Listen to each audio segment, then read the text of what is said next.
ว่าตะก้อเขาบ่ฮู้นำเจ้าเอ้ยบอกชาวเอง แต่ไล่แล้วเราแต่หลังให้ก้อน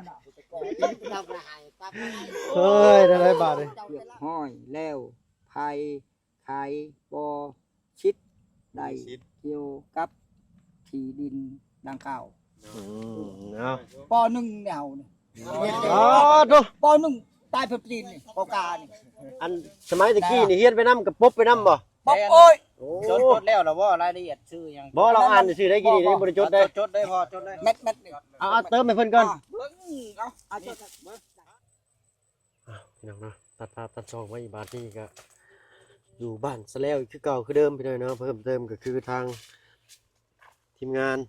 เนาะสีพาไปเบิ่งที่ทางหนองกระเจืองพี่น้องเนาะใช้ระบาดนี่เขาไปหนีบ่อนี่โอ้ยทางไปอันทางน้องซ้อนพาไปสิดเบ็ดตัวนี่เนาะ เด้อยู่นี่พี่น้องเนาะ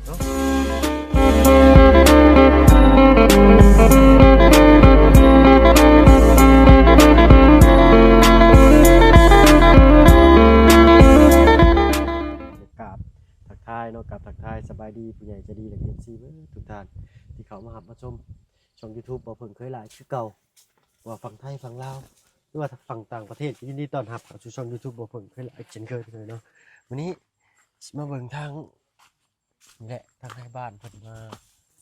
เบิ่งดินดอนตอนหญ้ากันว่าฮดใส่เด้อฮึบ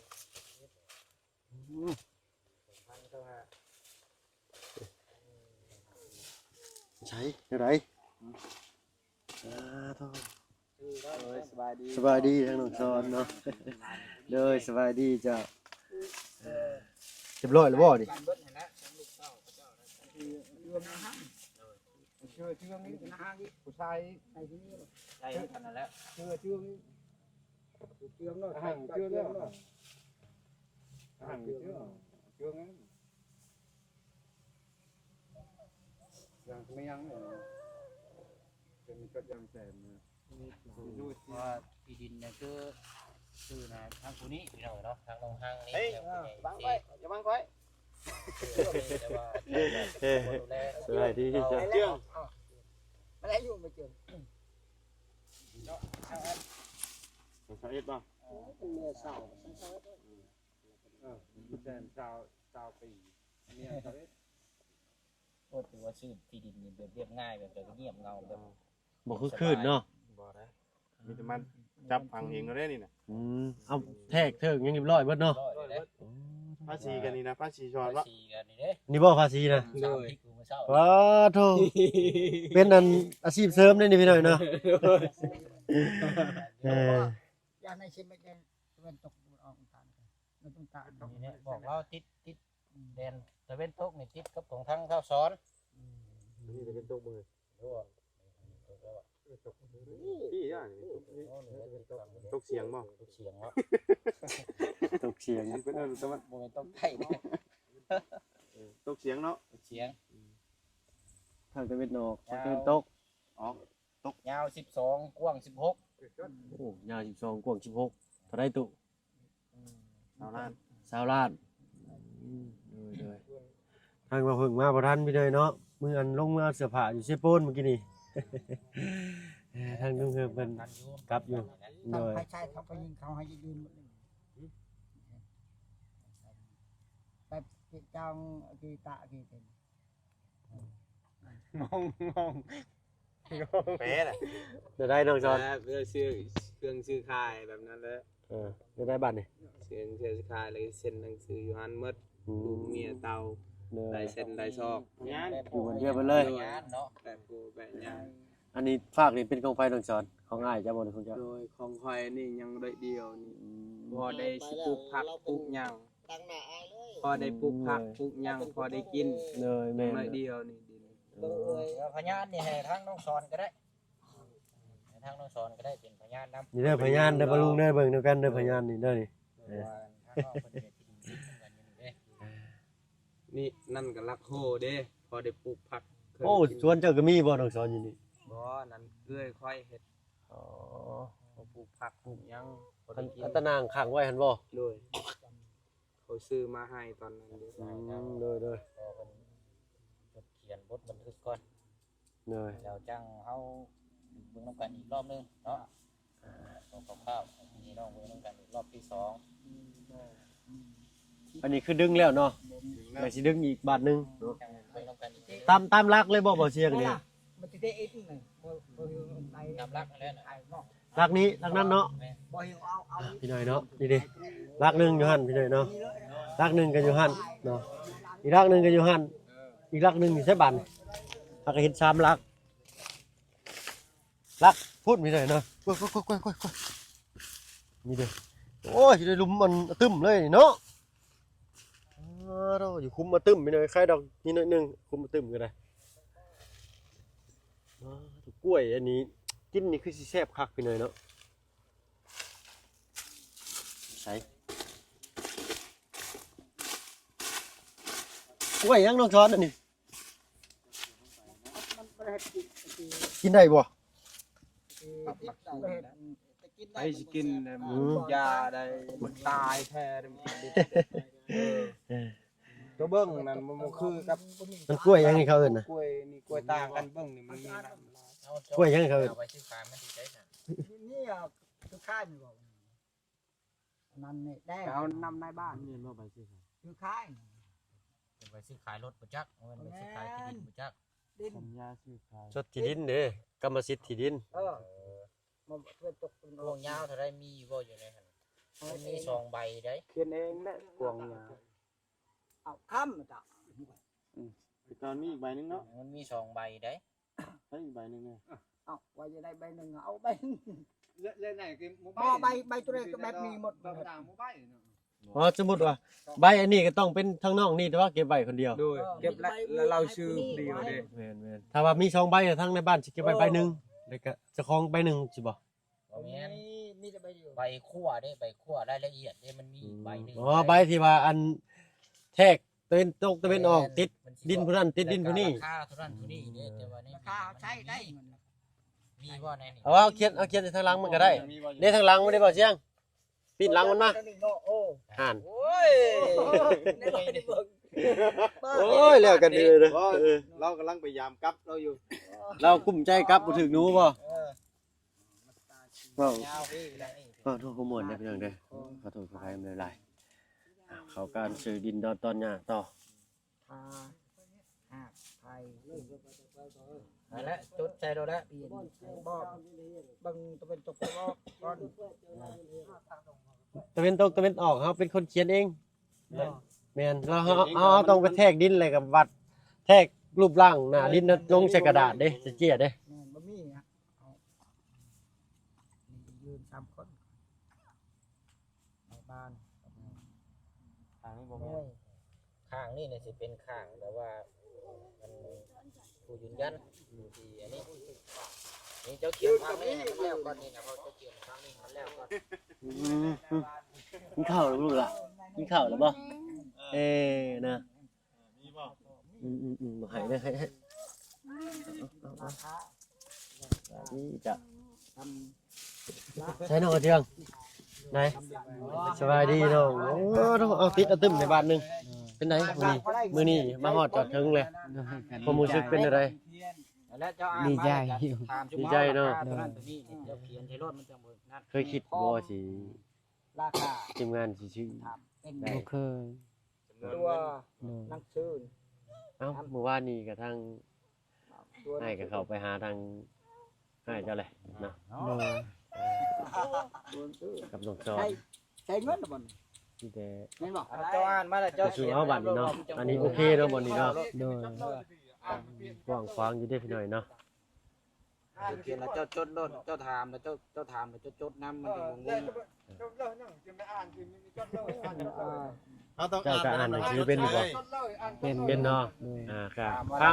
งเลยก็บึกพังน้ำเพิ่นนี่แหละ โดย บัดเสื้อผ้าพังหน้าว่าทั้งนี้แบบก็ที่ชั้นแท็กซี่เจ้าก็เอาใบนี่มาให้เพิ่นเบิ่งก็เด้อ เฮ้ยชาลาด เช้าตัวนี้เป็นลานตลอเนาะ นั่นได้เป็นไง ตรงซื้อใช้รถ บูได้เล็กเอา ด้วย บูได้ มีเลขเช้าแล้วก็เขียน ที่ร้านบ่นี่ พ่อ ตลอ นั่นแหละ ปัญหา ไปโทรนำ แม่นบ่ โทรนำ ชนะก็ได้แล้ว นาน ไปโทรนำสิไปโทรนำ กดจำนี้ก็ได้ดอก โอ้เนาะ ตัวหนังสือ รวมราคาเงิน20ล้านเป็นตัวหนังสือก็เขียนเลข20แล้วก็เลข0อีกเลข2โดย เลข3แล้ว เลข3ได้น่ะโอ้ยอยู่ยังไงดิ ชาม เลขชาเลขเช้าเช้าเด้ย เอาไปเลขชาม ลบออกแล้วนะ คิดทิมก็ได้ กินนิดนึงก็ได้มันต้องหลายดอก เบิ่งเป็นลูก โอเค ตับมักสาลานคือกันบ่ ชาวล้านคือกัน ยูดไม่ยูด ใช้บอลนี่ก็ได้ลายบอล ตามน้องลุงว่าสาวหลานใช้กระสุน เอาได้แล้ววันนี้ 7ที่เนาะ เพิ่นส่งแช่ก็บาล้ำสาลาน เอาอ่านต่อมาแล้วอ่านแล้วก็เขียนใช้น้ำรถเพราะมันจังบ่งงเจ้า อันบ่ ขายให้ผู้นั้นผู้นี้ซื้อนั่นซื้อนี่ ตั้งสั้นยาและ ไปน้องกระเจียงรถนั่งงงอยู่บ้าน จำมันไหน ใช้ ตามเนี่ย เป็นตัวหนังสือไปเด้อกันนะ ว่าเอาไปมา สร้างสัญญาฉบับนี้ ใช้เบิ่งว่าสิ แล้ว ไม่เบิ่งใช้ฮอดใส่แล้วอ่ะนะ ฮอดปีแล้วนี่ สาวหลาน ผู้ อั เซ็ น น ว่าใบชื่อขายเนี่ยมาใบเดียวบ่ ขาย เดี๋ยวบ้านไปดู ใบเท่าไรซื้อนะใบ ยังมันไปเอาตัวไหนเอาไปให้มันช เอาไม้ไปเอาว่ะ พอแล้วมันไม่ ชื่อเอาไม้ใช่ บ่แม่นของเขาชื่อเอามาแต่นายบ้าน บ่ปกติต้องซื้อได้ซื้อได้ 2แสน ทับตาไปลูกอ่อนพี่ต้องแซนให้มันทางทับตาทางใบคุณตาที่ใบอัน อะไรอีหรอกนะ แล้วแกนอนหลับได้บ่จะเปลี่ยนนี่โอ้มือ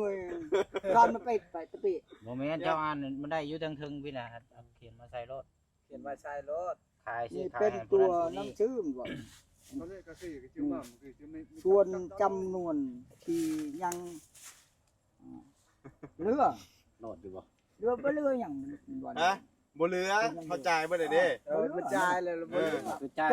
จ่ายบ่ได้มีข้างมีหยัง ผู้ได้ชำระให้ผู้ขายในเวลา ซื้อตาม วันที่เท่าไรนี่เวลานี่วันที่เท่าไรเขียนใส่นี้เบิ่งโมงรู้จักโมงเลยนี่ วันที่6เลยเด้นี่ โดยบ่เพิ่นวันนี้20ล้านผู้ได้ผู้ซื้อได้ชำระให้ผู้ขายในเวลา 2 โมง นั่นไผเป็นเจ้าของที่ดินบ่นี่ นี่แล้วเนี่ย อ๋ออันนี้เนาะโดยกับบ่มีหยังดอกเพิ่นก็เบิ่งนํกันอยู่เนาะถ้าว่าได้ก็เปิดคลิปเปิดภาพเฮามาเบิ่งก็ได้ ผู้ซื้อและ บ่แล้ว ชาละให้ผู้ขายภายหลังจังบ่ภายหลังตะก้อบ่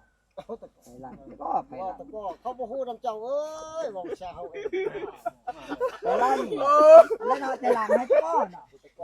ตามหายตามหาย เฮ้ยได้หลายบาทเลย เจ้าแต่หลังเฮาตะก้อ เจ้าเห็นรถบ่เจ้าเห็นรถคือเจ้าเคยขายให้คนอื่นนั่นแหละ เจ้าขายเลยเจ้าขายไหนเจ้าคิดนั่นน่ะ เจ้าเคยเจ้า มั่งคือจะไม่จดเลยมั่งคือจดเลย คือเจ้าคือแบบเจ้าเห็นไปรถคือเจ้าชื่อขายคนอื่นนั่นแหละ ได้เนาะจัง นั่นแหละเจ้าถามหลายเจ้าสิงงเห็นไปรถ ต้องตามให้แล้ว ชื่อมันตรงกับว่าแหละ มาตาชามคิดและนาทีภายใช่ ขาย ใช่ มึงจะไปว่าเขาหัวจังกะ ไปด้วย10,000ด้วยดอกเท่าเอาดอก ให้เอ็มร้อยปี ตั้ง อ ใจ ยู่ ก่อน เนาะ ตั้งใจก่อน เดี๋ยวจังหน่อยเจิ้งไปเอาเอ็มร้อยมาให้พ่อแล้วมันไปอยู่ท้ายรถเด้อมีอยู่แพ็คนึงมาด้วย เอามาแล้วฮะ ได้รถเด้อเปลี่ยนใจพอ มื้อนี้ซื้อที่ คิด ที่ นำ เลขว่าง่ายอยู่นะตอนเทศนะมาเนี่ยมาใช่ตัวนี้ ตามที่ใดตกลง ตายแล้ว เดี๋ยวเพิ่นตั้งสติก่อน ไทยยินดี หัวได้ได้ ถ้าปรับใหม่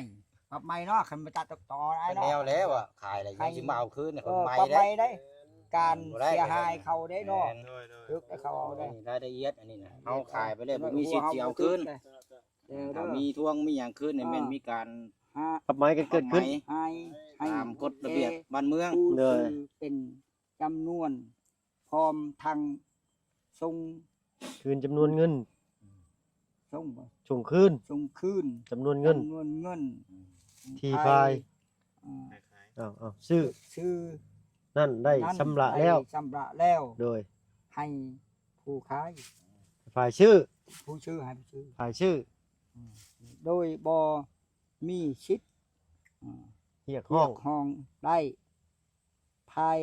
เพื่อ เมื่อ ภาย มือ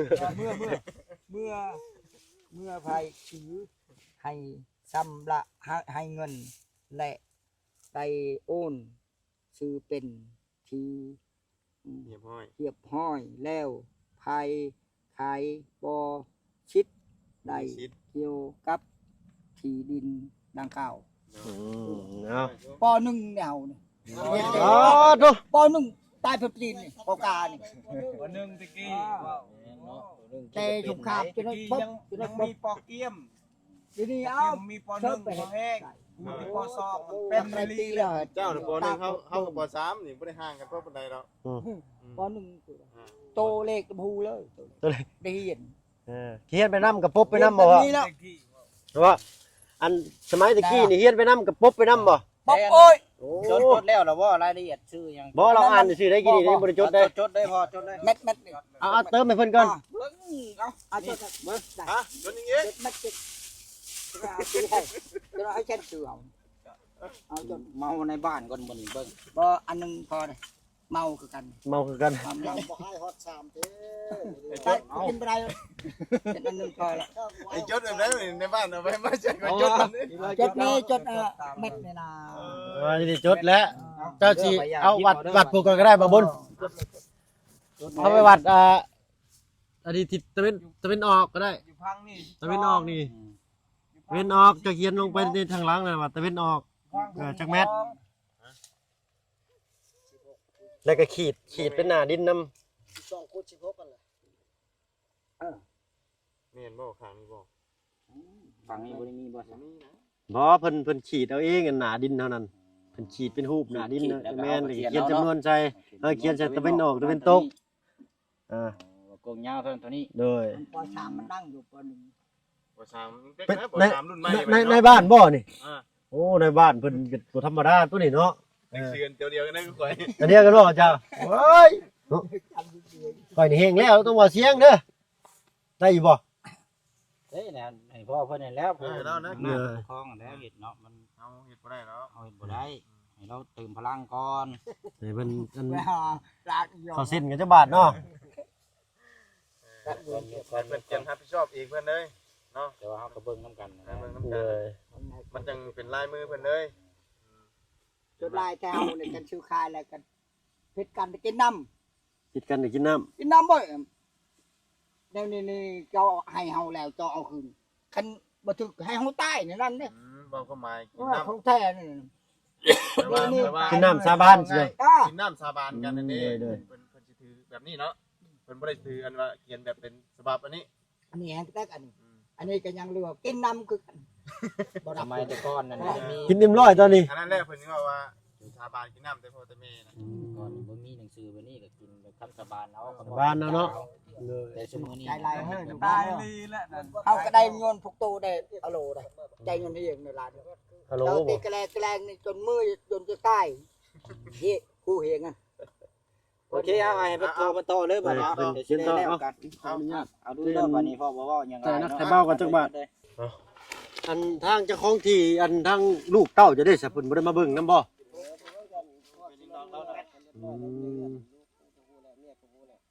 โดยเฮือนพ่อหลังใดหลังนี้บ่ พร้อมเพียงกันเบิ่งกัน โดยเอาเกินว่าดอกเนาะอยากทางลูกเต้าเพิ่นอยากมาเบิ่งนำนะเนาะเฮือนหลังใกล้ๆนี่บ่บ่ แล้วอันนี้แหละ โอ้ยโดยเนาะ อันเปโป้มีบ่ นี่โบยานได้นะเบ้เองครับผมประเทศ ฮะ ลายบอลเขาถือประเทศ จะนอนแล้วประทับตาเราก็ถามเลยโอ้โหเรา และไอ้ไม้จางไรบุญไปปลูก แล้วก็ผ่านหลายครั้งแล้วเด้คนในบ้านนี่ปล่อยดีนี่โต อ๋อก็มีแต่เพิ่นนี้เนาะ มีประสบการณ์หลายรอบ เมื่อ เทื่ออยู่เนาะ ลง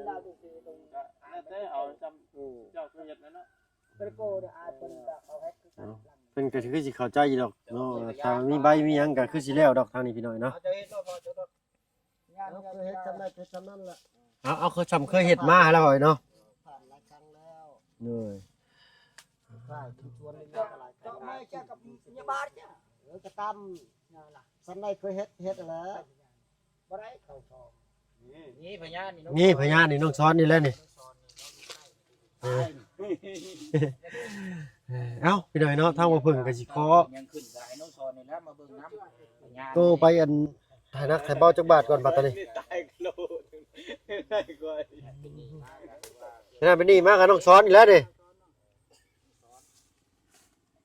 ในบ้านนั่นแหละ ใส่ ไอ้ค่อย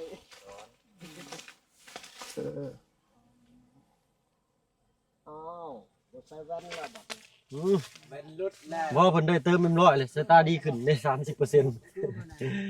ครับพี่น้อยเนาะทางบ่เพิ่งก็สิขอตัวลำลาไปถ่ายนักถ่ายเบาก่อนขอโทษขออภัยหลายๆพี่น้อยเนาะ บอลอื่นเอานะ ตามกูตามเมื่อกี้กิน เอ้าน้องเจียงอันน้องเจียงไปก็เด้อเสยเด้อไปถ่ายนักถ่ายเบาจักบาทก่อนไปแล้วพี่น้อยเนาะไปน้องซ้อนนะไปก่อน ไปดีเด้อ โดยเอาเบิ่งคักๆได้เนาะเอาจี้เอาคักกล่องเด้อเบิ่งน้ำเพิ่นแน่ยังกินยังถือโอ้ยป้าต้องพี่น้อยอนุญาตไปหลายบาทให้แลนก่อนอึ๊บไปพี่น้องสบายดีเนาะคลิปนี้ขอโทษขออภัยน้ำลายพี่หน่อยเนาะพบพอคลิปหน้าพี่หน่อยเนาะคลิปนี้ลาแล้วเจ้าสบายดี